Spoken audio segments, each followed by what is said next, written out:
Jueces capítulo 10, versículo 1. Leemos la palabra de Dios en el nombre del Padre, del Hijo y del Espíritu Santo. Después de Abimelech, se levantó para liberar a Israel Tola, hijo de Fua, hijo de Dodo, varón de Isaacar, el cual habitaba en Samir, en el monte de Efraín, y juzgó a Israel 23 años y murió, y fue sepultado en Samir. Tras él se levantó Jair, Galaadita, el cual juzgó a Israel 22 años. Este tuvo 30 hijos, que cabalgaban sobre 30 asnos, y tenían 30 ciudades, que se llamaban las ciudades de Jair hasta hoy, las cuales están en la tierra de Galaad. Y murió Jair y fue sepultado en Camón. Pero los hijos de Israel volvieron a hacer lo malo ante los ojos de Jehová y sirvieron a los Baales y a Astarot, a los dioses de Siria, a los dioses de Sidón, a los dioses de Moab, a los dioses de los hijos de Amón y a los dioses de los filisteos, y dejaron a Jehová y no le sirvieron. Y se encendió la ira de Jehová contra Israel y los entregó en mano de los filisteos y en mano de los hijos de Amón, los cuales oprimieron y quebrantaron a los hijos de Israel en aquel tiempo 18 años. A todos los hijos de Israel que estaban al otro lado, en la tierra del amorreo que está en Galaad. Y los hijos de Amón pasaron el Jordán para hacer también guerra contra Judá y contra Benjamín y la casa de Efraín. Y fue afligido Israel en gran manera. Entonces los hijos de Israel clamaron a Jehová diciendo: nosotros hemos pecado contra ti, porque hemos dejado a nuestro Dios y servido a los Baales. Y Jehová respondió a los hijos de Israel: no habéis sido oprimidos de Egipto, de los amorreos, de los amonitas, de los filisteos, de los de Sidón, de Amalec y de Maón, y clamando a mí, no os libré de sus manos, mas vosotros me habéis dejado y habéis servido a dioses ajenos. Por tanto yo no os libraré más. Andad y clamad a los dioses que os habéis elegido, que os libren ellos en el tiempo de vuestra aflicción.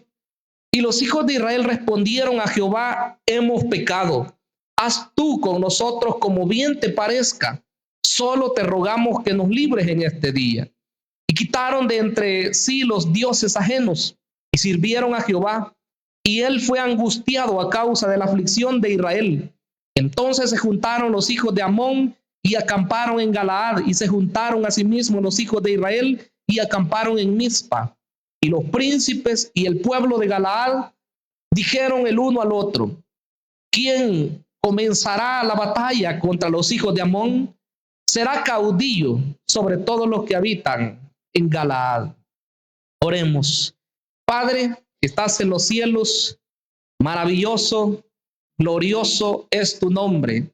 Señor, en esta oportunidad preciosa, te pedimos, mi buen Señor, que nos guíes y que nos hables a través de tu palabra bendita. Señor eterno, haz una obra especial. Tú eres el que tienes control de nuestra vida. Te pedimos, Señor, te suplicamos que seas tú, Señor, guiándonos en el camino, haciendo, Señor, la obra que tú quieres hacer en nuestras vidas. Hoy te pedimos, Señor, que nos redirecciones, que si nuestra vida, Señor, ha estado alejada de ti, hoy, Señor, podamos acercarnos, que podamos rectificar, Señor, si es que hemos errado, y que seas tú, Señor, glorificándote en cada uno de los oyentes. Te lo pedimos, mi Dios, en el nombre de Jesucristo, nuestro Salvador. Amén y amén. El tema de esta oportunidad se titula Rebelión y arrepentimiento de Israel. Dos cosas importantes. Si hablamos de rebelión, por supuesto que es grave.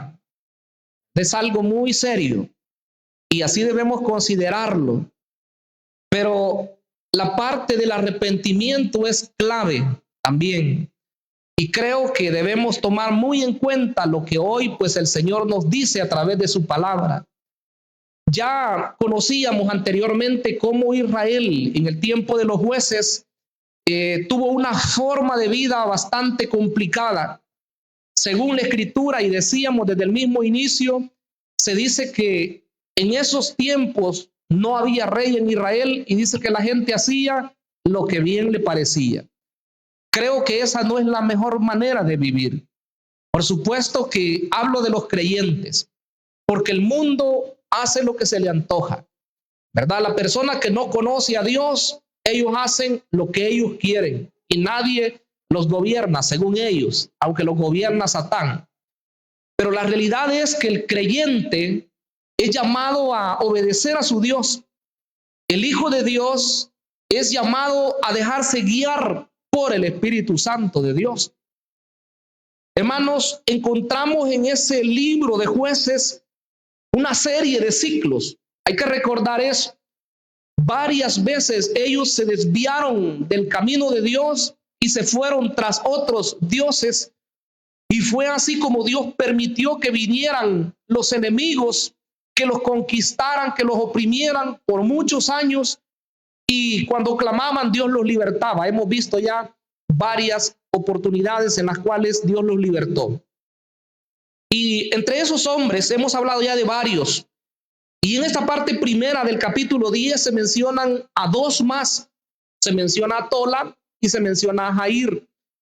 Dije en la parte introductoria que habían 6 jueces llamados mayores, a los cuales la Escritura les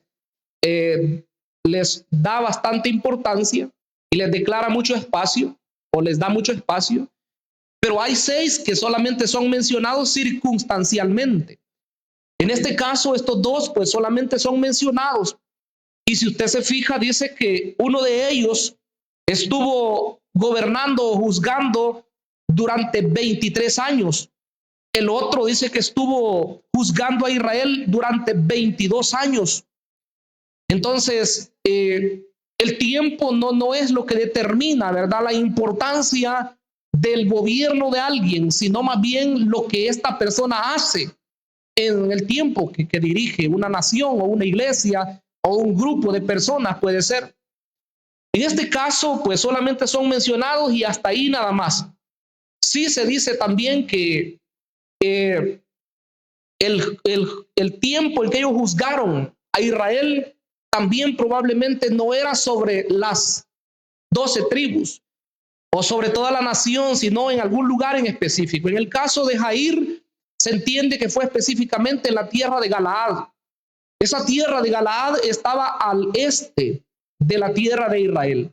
Siempre hago mención porque es importante la parte geográfica.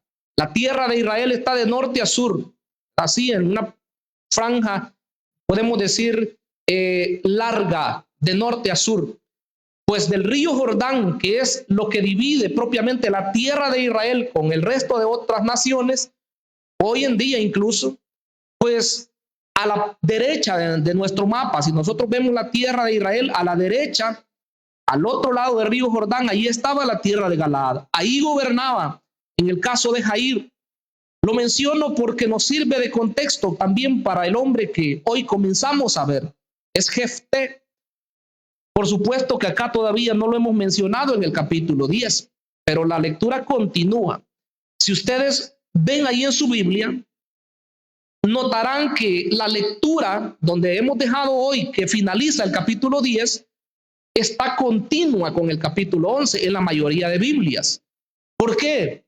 Porque ya lo hemos dicho en otras oportunidades que el texto sagrado al principio no estaba dividido en capítulos, mucho menos en versículos. Entonces, ¿qué es lo que quiero decir? Que muchas veces la idea continúa aunque un capítulo diga que ahí finaliza. Nosotros bien pudimos seguir leyendo el capítulo 11 sin detenernos y estamos siempre hablando de lo mismo.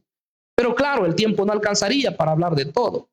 Entonces, en el caso de el tiempo de Jefté, que lo abordaremos en el próximo mensaje, ese tiempo fue un nuevo ciclo que comienza, como bien lo dice el versículo 6, que los hijos de Israel dice que volvieron a hacer lo malo ante los ojos de Jehová. Ya mencionamos de igual forma en mensajes anteriores que hubieron 6 ciclos, lo que se le dedica a los jueces llamados así mayores. 6 ciclos, ¿verdad? Que se dieron en ese tiempo de que ellos dejaban a Dios y venía una nación extranjera o un pueblo vecino y los oprimía por muchos años. Si fuimos cuidadosos con la lectura, habrán notado que dice que los amonitas y los filisteos se levantaron contra Israel y dice que los oprimieron 18 años. 18 largos años estuvieron ellos así. Lo primero que quiero que veamos es el pecado de Israel. Porque como se dijo en otras oportunidades, ese ciclo consistía en 4 cosas. 1, pecado. 2, el castigo de Dios. 3, el arrepentimiento. Y 4, la liberación o salvación de parte de Dios por medio de alguien que él levantaba. Ahora veamos la primera parte que habla acerca del pecado de Israel. Dice que volvieron a hacer lo malo. Y en ese versículo 6 se menciona a 6 naciones diferentes, las cuales ellos siguieron los dioses. Si notamos y recordamos un poquito de lo que ya vimos anteriormente, recordamos que ellos se iban tras dioses ajenos. Pero primero solamente se mencionaba Baal y se mencionaba Acera o Astarte, que es lo mismo. Eran los dioses cananeos. Pero resulta que hoy ya no se menciona solamente esos dioses, sino que, repito, se menciona por lo menos los dioses de 6 pueblos diferentes. Quiere decir que el grado de perdición o el grado de idolatría de Israel en ese tiempo iba cayendo cada vez más. Difícil. Y yo quisiera que tomáramos lecciones nosotros hoy, porque en esta parte primera que nos habla acerca de ese grado decadente que tuvo Israel en cuanto a la vida espiritual, hay que tomar lección, porque puede ser que al principio la persona solamente comienza en una forma muy monótona, ¿verdad?, de ver la parte espiritual y pensar que tiene control todavía de su vida y creer que está bien y creer que tiene una buena comunión con Dios y creer que sirve y creer que se encamina a la iglesia. Pero lo real Dios lo conoce, hermanos. El corazón Dios lo conoce. ¿Cómo estamos? Si estamos cerca de Él, si estamos lejos de Él, si estamos por ahí a alguna distancia, Dios lo conoce. ¿Qué debemos hacer? Aparte de que Dios lo conoce, nosotros también nos conocemos a nosotros mismos. Entonces quiere decir que hay que tomar lección. Yo voy a leer rápido esto que dice acá. Dice que ellos sirvieron a otros dioses, pero los hijos de Israel volvieron a hacer lo malo ante los ojos de Jehová. ¿Y en qué consistía la maldad de ellos? Sirvieron, dice, a los Baales y a Astarot, que eran los dioses cananeos. Pero miren luego lo que dice, y a los dioses de Siria. Siria es el país al norte de Israel. ¿A qué más dice que sirvieron? Sirvieron también a los dioses de Sidón. Los sidonios estaban cerca del mar Mediterráneo, por ahí en la parte norte. Sirvieron a esos dioses. También a los dioses de Moab, que estaban cerca de donde hoy estamos hablando, de la tierra de Galaad, al otro lado del Jordán, en la parte este. Pero ¿a quién más dice que sirvieron? Sirvieron también a los dioses de los hijos de Amón. Los amonitas también estaban en esa tierra de Galaad, al otro lado del Jordán. ¿A quién más sirvieron? Sirvieron también a los dioses de los filisteos. Vean, los que estaban en la franja cerca del mar Mediterráneo, pero un poco más al sur, buscando ya para Egipto. ¿Y qué dice al final? Y dejaron a Jehová y no le sirvieron. Ahí está claro. Yo creo que con eso ni explicación más se necesitaría, porque está claro que el pecado de ellos era el haber dejado a Dios, como dice al principio del versículo, y dice que siguieron a otros dioses, los adoraron, les servían a ellos durante esos largos 18 años, y después dice que al final dejaron de servirle a Dios. ¡Qué terrible! Hermanos, ustedes me dirán, bueno, pero yo no soy predicador, yo no soy salmista, yo ni siquiera estoy en algún ministerio en la iglesia.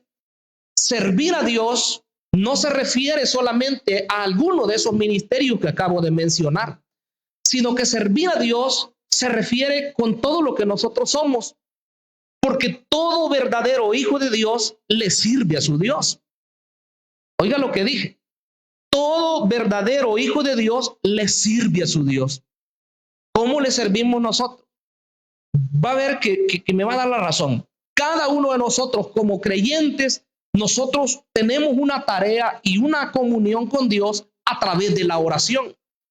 Por supuesto que la oración, bien entendida, hermanos, es un instrumento poderoso en las manos del creyente. Porque nosotros la oración, quizás si somos muy descuidados, podemos creer que la oración solamente me sirve para comunicarme con Dios y para pedirle lo que yo quiero.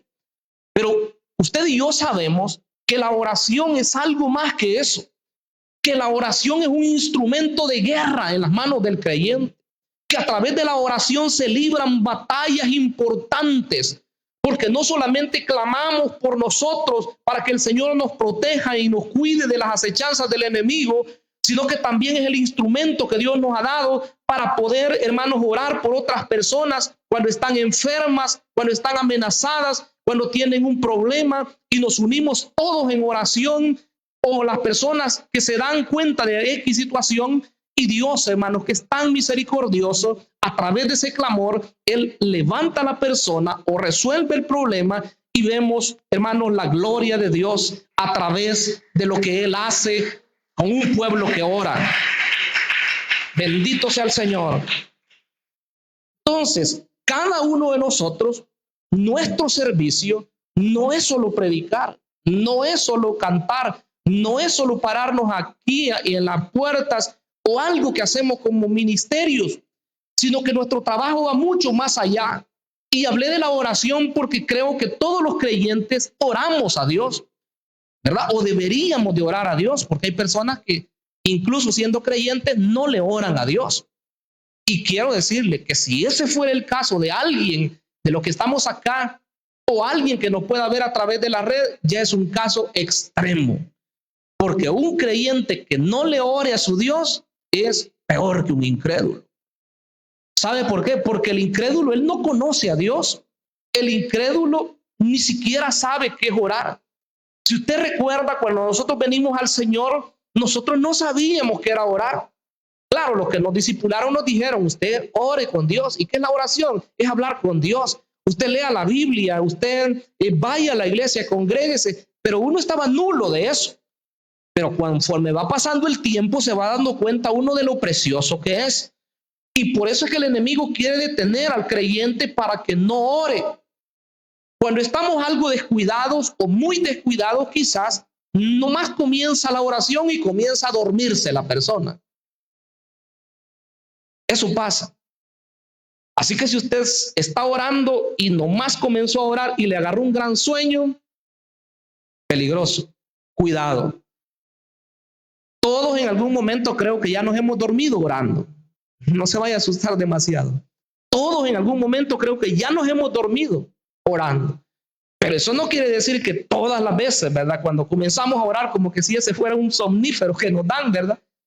Como un té o algo que nos dan y ya la persona, ya. La oración, él le comienza a hablar y después quedó ahí dormido ya. O la Biblia, porque para algunas personas la Biblia es como el opio, ¿verdad? O como algo que le duerme. No, si leer la Biblia tendría que ser un deleite, no solo para pastores o para líderes que necesitan conocer su palabra, sino para deleitarnos, para entender qué es lo que Dios nos está diciendo a nuestras vidas y decir, esto es mío, esto me interesa, qué bonito lo que Dios me dice. Porque si se le pierde el interés, hermanos, ahí es cuando la persona comienza a retroceder, a retroceder y a retroceder. Y aquel cristiano consagrado y que sirve a Dios y que está siempre en la presencia de Dios, puede volverse el cristiano más frío delante de Dios. Dice que los israelitas dejaron a su Dios, adoraron a todos esos dioses. ¿Cuáles serán los dioses ahora? Yo podría preguntar eso y me lo pregunto a mí mismo, porque ¿cómo estamos nosotros? ¿Será que ya dejamos a Dios?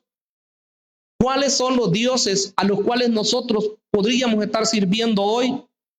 Y por último, debemos volvernos al único y verdadero Dios, porque todos los demás dioses son con D minúscula, pero el único que la Escritura lo menciona con D mayúscula se llama Jehová de los ejércitos, porque Él es el único verdadero Dios, el que ha hecho los cielos y la tierra y nos ha hecho a nosotros también. Todos esos dioses, la Biblia se expresa en cuanto a ellos como algo inútil, como algo inservible. Es más, en la lectura que hoy hicimos, vamos a darnos cuenta que Dios llega un momentito en el cual se enoja tanto con ellos y les dice, vayan a pedirle a ellos. Cuando ustedes estén en una angustia, cuando estén en un problema, vayan a ellos, a sus dioses, a los que han escogido, a ver si les ayudan, dice. Es terrible, porque hermanos, solo el Dios verdadero es el único que ha hecho obras impresionantes en nuestras vidas. Solo nuestro Dios. Entonces hay que preguntarse. Yo no tendría ni que decir tantas cosas, porque hoy nos roba el tiempo varias de las situaciones que hoy pues podrían decirse que son para el avance de lo que es la misma obra de Dios. La tecnología, por supuesto que se usa para eso, de hecho que aquí se está usando, pero podría usarse para otros objetivos malvados también, ¿verdad? La parte de la TV también roba tiempo. ¿Qué más podría ser?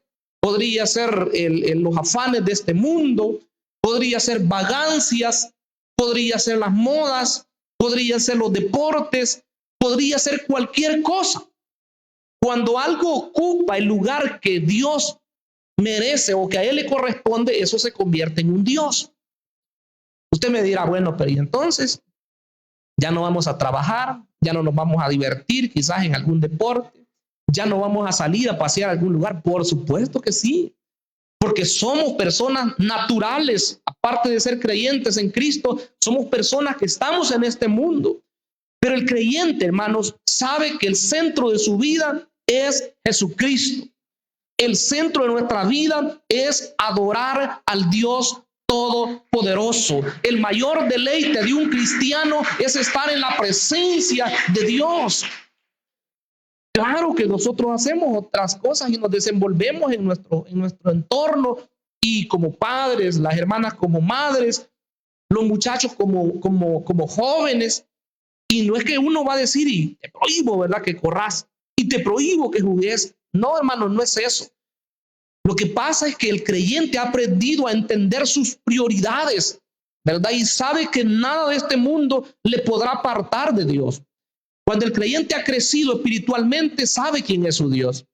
Y Pablo podía decir él, ¿quién nos separará del amor de Dios? Y comienza a hacer una lista él de todas las cosas que podrían quizás alejar al creyente en algún momento, pero él dice que todas esas cosas no nos pueden apartar del amor de Dios que es en Cristo Jesús. Ninguna de las cosas, ni la vida, dice, ni la muerte, ni lo presente, ni lo porvenir, ni lo alto, ni lo bajo, ni ángeles, ni principados, dice, ni potestades. Mire todo el listado que hace. Nada de esas cosas dice que nos puede apartar del amor de Dios. Entonces, ¿qué pasa con nosotros? Puede haber un momento que nosotros mismos, ¿verdad?, nos alejamos un poquito de Dios y nos alejamos otro poquito más, y de repente puede ser que estemos alejados mucho, hablando espiritualmente, ¿verdad?, kilómetros. Israel había abandonado a Dios, y mire lo que pasó. Aquí viene el castigo, aquí viene la corrección de Dios. Versículo número 7. Y se encendió, dice, la ira de Jehová contra Israel, y los entregó en mano de los filisteos y en mano de los hijos de Amón, de los mismos a los que ellos adoraban, sus dioses. De esos levantó uno Dios, a filisteos y a amonitas. Ya más adelante se enfoca solo en los amonitas, en los hijos de Amón. A esos levantó Dios, según lo que dice el versículo 7. Los levanta Dios para que los opriman. El versículo 8 dice, los cuales oprimieron y quebrantaron a los hijos de Israel en aquel tiempo 18 años. Y todos los hijos de Israel que estaban al otro lado del Jordán, en la tierra del amorreo, lo que está en Galaad, y los hijos de Amón pasaron el Jordán. O sea que no solamente se conformaron con oprimir a aquellos de allá del este, sino que se vienen y pasan el Jordán. Y también dice que atacaron a quién. Versículo 9. Para hacer guerra contra Judá, o sea, contra la parte sur, y Benjamín, que eran los aliados de Judá, y la casa de Efraín, la parte norte de Israel, y fue afligido Israel en gran manera. Resume que atacaron los amonitas a toda la nación. Si el pecado es grande, hermanos, también la corrección de Dios es grande. Ese es el detalle. ¿Qué hizo él? Dice, se encendió su ira. ¿Qué hizo él? Permitir que un ejército enemigo viniera y los atacara. Yo creo que hasta hace algunos años, y siempre es bueno recordarlo, a nivel de nación, El Salvador, nuestro país, se venía preguntando los predicadores que por qué Dios permitía que nuestro país estuviera ensangrentado, que nuestro país no hubiera día en el cual no mataban a una persona. Digo una, porque no era una, eran varias, pero siempre había muerte. Y la gente se estaba acostumbrando a ver muertes, y muertes violentas. Y los predicadores se preguntaban, ¿y por qué? Si hay tanto por ciento de evangélicos, si hay tanto por ciento de católicos, ¿y por qué? ¿Y por qué? ¿Y por qué? Claro, al estudiar todo el contexto, porque el cristiano no debe de ser ingenuo también, debemos de ver, ¿verdad?, en lo que propició eso desde los años en que la guerra comenzó, incluso quizás desde más atrás, guerra civil en El Salvador. Entonces, todo eso vino a repercutir en la generación que se levantó, y es la generación que, como muchos dicen, la perdimos en El Salvador. ¿Dónde están ellos? ¿Usted sabe dónde están actualmente? Los muchachos que se perdieron en andar, ¿verdad?, en vagancias y en todo eso que se dio. Todo ese mover, todo eso que había ahí era parte de un juicio de Dios también, de una corrección de Dios. Pero ¿y por qué, me va a decir usted? Bueno, han habido muchas circunstancias en nuestro país, ¿verdad? La sangre derramada injustamente es una de las situaciones que a Dios no le agradan. Y por eso hoy que estamos en paz, podemos decir, hablando en la parte física, cesó la parte pandilleril casi completamente, y hoy pues se trata de establecer la paz persiguiendo a aquellos que todavía andan en ladronismo, los que hacen cosas indebidas. Las leyes están aplicándose, aunque a alguna gente no le gustan, pero eso debe seguir así. Entonces la realidad es, hermanos, que Dios siempre permite una disciplina, pero a ese tiempo de disciplina después le sigue otro tiempo diferente, cuando las personas se han arrepentido, por supuesto. Ese tiempo de opresión para El Salvador, ¿cuánto tiempo entonces duró? Si comenzamos a contar la guerra, ¿verdad?, desde 1980 u 81 hasta que cesó. Bueno, no terminó ahí, ¿verdad?, porque se firmó la paz en 1992, pero ahí no terminó. Después se siguieron matando, y después viene la parte de las pandillas. Entonces, hasta hoy, hace aproximadamente unos, ¿cuántos años será ya? Unos 7 años, casi, ¿verdad?, que comenzó todo esto. Bueno, menos hace todavía, porque el gobierno actual comenzó hace casi 6 años quizás. Entonces, pero ahí, hasta ahí hay un poco de paz ahora. Pero ¿qué pasa? Tuvo que haber un clamor, tuvo que haber un arrepentimiento, no solamente de una persona, sino de muchas personas. Y eso es lo otro que quiero enfatizar. Israel clamó a su Dios cuando estaban afligidos.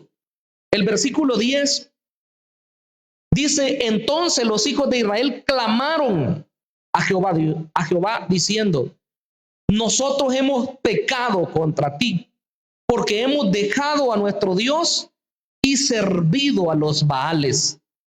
Ese versículo es el único que habla del arrepentimiento de ellos.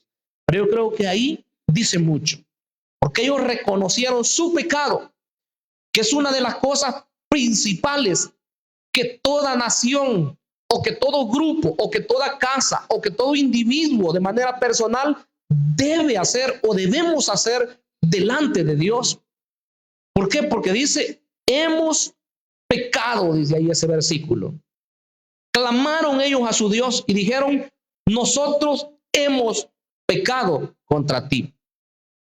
Si ustedes se recuerdan, hombres como Daniel, hombres como Nehemías, que eran personas de oración, de comunión continua con Dios, no es que oraron ahora y después van a orar hasta el domingo, o van a orar hasta que vienen a la iglesia. No, hermanos, eran de continua sus oraciones. Esos hombres decían delante de Dios, confesando los pecados, hemos pecado, le decían a Dios. Pero a veces nos podemos confundir, ¿verdad?, en una espiritualidad falsa y comenzamos a decir, ¿verdad?, de fulano, ¿verdad?, Señor, míralo como es de pecador. Señor, mira fulano de tal, ¿verdad?, y qué malo es, y hace esto y hace lo otro. Y aunque sea verdad que hay algunas personas que es más evidente su pecado o su maldad, pero en realidad si somos conscientes, todos en algún momento ofendemos a Dios. Y si somos conscientes delante de Él, porque cuando estamos delante de Él, a Él no lo podemos engañar. Ahí es donde uno dice, en realidad, Señor, estamos mal. Señor, hay esto que no hemos hecho. Y usted, si se recuerda en ese momento de su oración, hay que decírselo al Señor. Señor, esto está mal. Puede ser de la iglesia, o puede ser de un grupo de personas, o puede ser de mi vida. Señor, esto está mal. Esto no es correcto, ¿verdad? Así que hoy, Señor, te pido que me perdones. Hemos pecado, dijo el siervo. Y dijeron los israelitas, hemos pecado contra ti, porque hemos dejado, dice, a nuestro Dios y servido a los Baales. Ahí pone un ejemplo, los Baales. Pero ya leímos que eran a muchos dioses a los cuales ellos habían servido. Dejaron a su Dios. De esto, pues, podríamos argumentar mucho y quizás hasta demasiado. Jeremías, por ejemplo, los confrontó. Eso fue ya más adelante de la historia, por supuesto. Dice que Jeremías les dijo en una oportunidad, porque dos males ha hecho mi pueblo. Dejaron a Jehová, dijo, fuente de agua viva. Oiga la forma como presenta al Dios verdadero. Dejaron a Jehová, dice, fuente de agua viva, y cavaron, dice, para sí cisternas rotas que no retienen agua. ¿Sabe lo que quiere decir? La palabra de Dios muchas veces habla en sentido figurado. Cuando estaba diciendo dejaron a Jehová fuente de agua viva, eso lo entendemos perfectamente. Es el único que fluye la vida eterna. Es el único que pudo cambiar nuestra vida, hermanos. Éramos malos, éramos mal hablados, algunos eran hasta matadores, otros violadores, otras personas secuestradores. Bueno, de todo tipo de males, pero solamente Dios, del Dios que estamos hablando hoy, de Jehová de los ejércitos, fue capaz de cambiar nuestro corazón y hacernos hoy algo útil para su honra y para su gloria. Solo Dios. Entonces, ellos estaban reconociendo que habían dejado a ese Dios. Y cuando Jeremías les dice, cavaron para sí cisternas rotas que no retienen agua, lo que está diciendo es, ustedes han ido tras lo que no sirve, tras los dioses egipcios. En aquel tiempo estaba él reclamándole porque dice que los de Israel, Judá, para ser más específico, la parte sur, dice que cuando venían los enemigos a atacarlos, iban corriendo a Egipto, porque como Egipto siempre fue una potencia, entonces para que los defendiera. Nosotros nos podríamos equivocar incluso, que conocemos, decimos a Dios, pero en un momento de grave necesidad hay que ver a quién corremos primero, ¿verdad? Entonces, no nos vayamos a confundir. Así como Israel lo hacía, nosotros somos humanos también y quizás nos hemos equivocado varias veces. Entonces, ¿a quién vamos? ¿Cuál es nuestra ayuda? ¿Cuál es nuestro brazo fuerte? Si la Biblia dice que aquel que es sombra de gran peñasco es Jehová de los ejércitos, a él debemos acudir. Entonces ellos claman y dicen, nosotros te hemos dejado, dejamos a nuestro Dios, porque ellos sabían que el Dios de ellos no era Baal, no era Acera, no era Milcom, no era Quemos, no eran esos dioses de las naciones, no era Dagón, Estoy mencionando todos los dioses de esas naciones que ellos habían servido. No era ninguno. Era Jehová de los ejércitos, el Dios de ellos. Lo habían dejado, dice, y habían servido a esos dioses. Pero la parte cuarta, y que es la que me encanta, y quiero enfatizarla, que mire el tiempo cómo va corriendo, es la liberación. Me encanta hablar de esto porque sé que tenemos un Dios que es misericordioso. Y aunque nos amonesta, y aunque nos hace pasar por momentos difíciles a veces para corregirnos de una situación, pero su misericordia es mucho más grande todavía que su corrección. La ira, como dicen en algunos lugares, ¿verdad? El lloro dice que puede durar toda la noche, pero a la mañana vendrá la alegría. ¿Acaso cuando ustedes recibieron opresión o fueron maltratados por cualquiera de esos enemigos, cuando clamaron a mí, no le respondí, les dice Dios? Y a nosotros nos pudiera decir el Señor también, ¿verdad? Y cuando estabas enfermo y me oraste, ¿acaso no te sané? ¿Qué respondiéramos nosotros? Un rotundo amén, ¿verdad? O cuando estabas en este problema, usted acuérdese de su situación.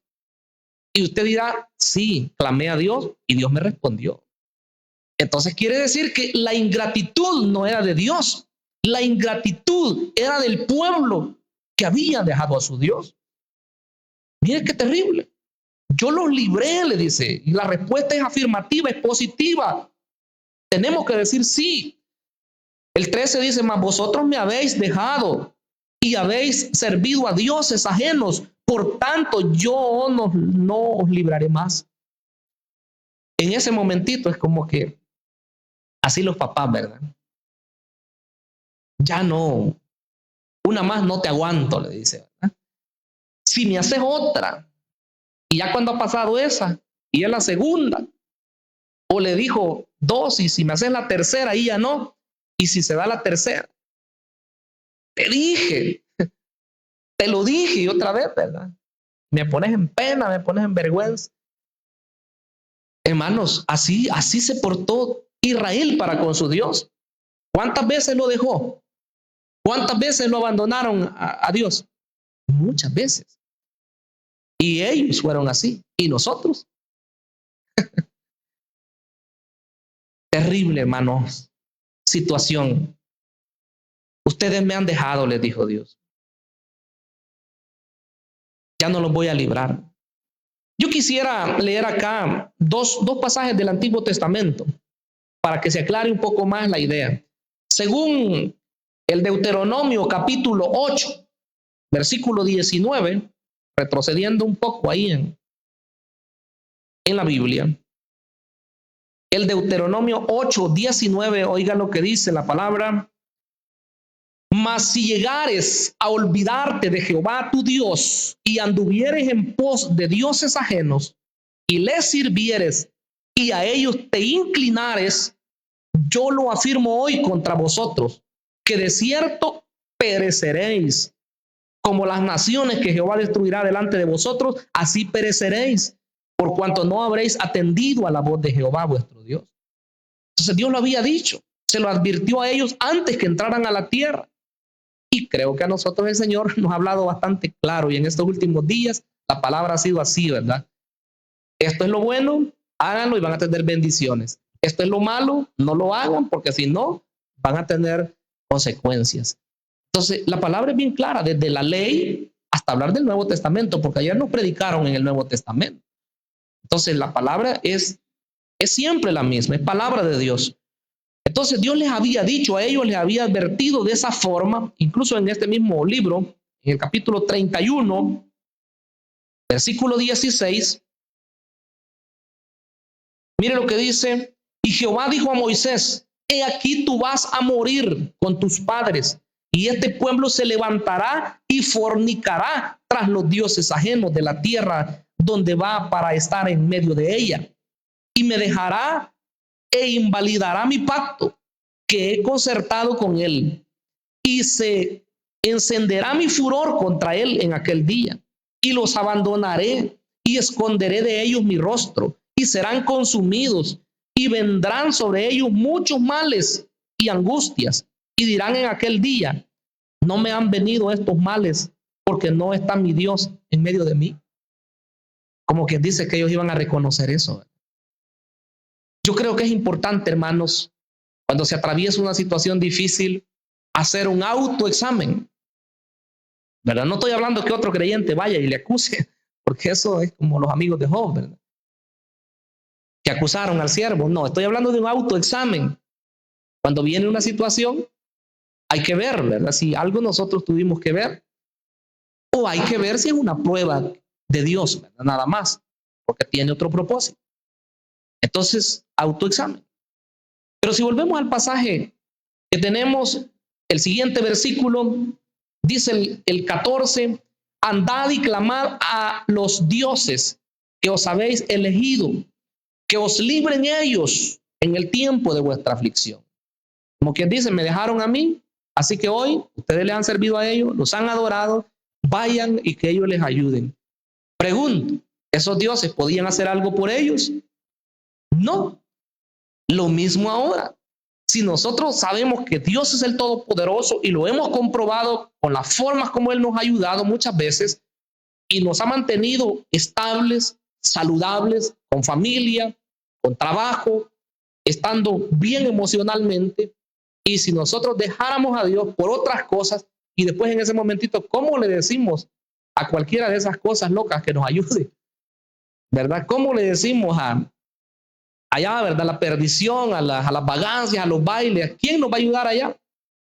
No, si sirven las amistades, pero para perderlo nada más, para hacer lo que entre en los vicios, para hacer lo que entre en las drogas, y después ahí anda la persona perdida completamente. ¿Y quién por ellos? ¿Cómo les va a ayudar? El enemigo se aprovecha. Cualquier cosa que sea, no hay quien ayude aparte de nuestro Dios Todopoderoso. Pero qué bueno que cuando nos arrepentimos, hermanos, es ahí cuando viene la mano de Dios. En Deuteronomio 32 hay unas palabras que Moisés las dijo en un canto poético, 32-37 de Deuteronomio, y dirá, dice, ¿dónde están sus dioses? La roca en que se refugiaban, que comían la grosura de sus sacrificios y bebían el vino de sus libaciones. Levántense, que os ayuden y os defiendan. Ved ahora que yo soy y no hay dioses conmigo, que hago morir y yo hago vivir. Yo hiero y yo sano, y no hay quien pueda librar de mi mano. Mire lo que sigue diciendo de ahí, hablando de toda su grandeza. El único Dios verdadero es Jehová de los ejércitos. No hay otro, no hay más. Así que, hermanos, Dios les dice todo eso, pero al final les socorre. Porque los hijos de Israel reconocen, versículo 15, estoy ya en la lectura de Jueces 10:15 dice, y los hijos de Israel respondieron a Jehová, hemos pecado. Lo enfatizan y reconocen. 2 veces vaya que dicen eso. Hemos pecado. Haz tú con nosotros como bien te parezca. Solo te rogamos que nos libres en este día.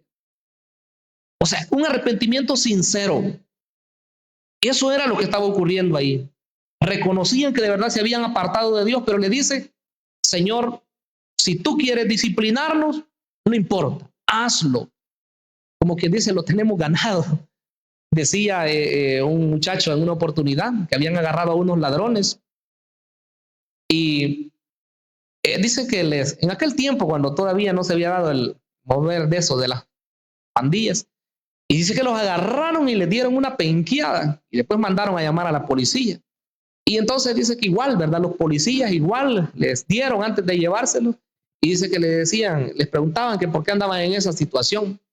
Y entonces, ¿querés que te demos más duro? Dice, sí, dice que decían ellos, me lo merezco, dice que decía, por tal de que ya no lo siguieran penqueando, de llevarlos quizás presos. Entonces, ellos dijeron, los israelitas dijeron, hemos pecado, haz con nosotros conforme a ti te parezca, pero por favor, líbranos. O sea, que a ellos no les interesaba lo más que pudiera hacer Dios en contra de ellos, pero que en ese momentito que obrara en favor de ellos. Yo creo que en un momento de gran angustia el creyente le dice, Señor, después, Si quieres me disciplina, ¿verdad? Y me hace esto y me hace lo otro, pero por favor, sácame de esta situación. Hay momentitos, ¿verdad?, en los cuales se necesita el auxilio de Dios. Finalizo con el 16. Y quitaron, dice, de entre sí los dioses ajenos y sirvieron a Jehová, y él fue angustiado a causa de la aflicción de Israel. Vea qué bondadoso es nuestro Dios, hermanos. Cuando vio el arrepentimiento verdadero de ellos, dice que hasta Dios mismo se angustió al ver la situación en que ellos estaban, como quien dice, mis hijos, ¿verdad? Pobrecitos. Los enemigos los tienen acabados. Pobrecitos mis hijos. Y ya lo que sigue en el capítulo 11, se levanta el hombre. Por cierto, que ahí ni fue Dios el primero que actuó, sino que ellos mismos se reunieron. Dicen los últimos versículos de hoy, del 17 al 18, dice que se reúnen y dicen, bueno, ¿y quién de nosotros va a ir primero? Ahí en Galaad se reunieron y dijeron, el primero que se levante, ese va a ser el caudillo. Y ese es el tema para la próxima oportunidad. Un caudillo raro, por cierto. Un líder raro. Un hombre de una reputación terrible. Pero como así eran los tiempos, Dios igual lo usó y lo llenó de su Espíritu Santo, por cierto. Jefté, al cual vamos a abordar en la próxima oportunidad. Quiero que oremos al Señor, hermanos. Cerremos nuestros ojos ahí donde estamos y démosle gracias a nuestro Dios porque Él es maravilloso. Padre amado que estás en los cielos, te damos gracias. Señor eterno, hemos reconocido que muchas veces te hemos ofendido, Señor. Que muchas veces no te hemos puesto a ti en el primer lugar, el lugar que tú mereces, Señor. Es probable que nos hemos alejado de ti y hemos ido y hemos adorado incluso otras cosas, no conscientemente, y probablemente que en algunas oportunidades también de manera consciente. Señor eterno, te pido que perdones a tu pueblo, que seas tú, Señor, haciendo obras preciosas en nosotros, pues somos, Señor, carne y muchas veces, Señor, te fallamos, te ofendemos, mi amado Dios, con nuestros pensamientos, con nuestras acciones, con nuestras palabras. Mi amado Dios, hoy queremos pedirte que obres de una manera muy especial, que redargullas, Señor, los corazones, que nos confrontes, Señor, con tu espíritu, con tu palabra, Señor, pues tú nos conoces de una manera perfecta. Señor, queremos hallar gracia delante de ti. Así como tu pueblo, Señor, reconoció en aquel tiempo su pecado, se volvieron a ti, Señor, pidieron perdón. Que también nosotros podamos acercarnos en sinceridad, con el deseo de corregir, Señor, toda situación que no esté bien en nuestra vida, Señor. Guíanos con tu espíritu. Guárdanos, Señor, en tu verdad, en tu palabra, Señor, bendita que es la verdad. Señor, gracias te damos en el nombre de Jesucristo, mi Señor y Salvador. Amén y amén. Gloria a Dios.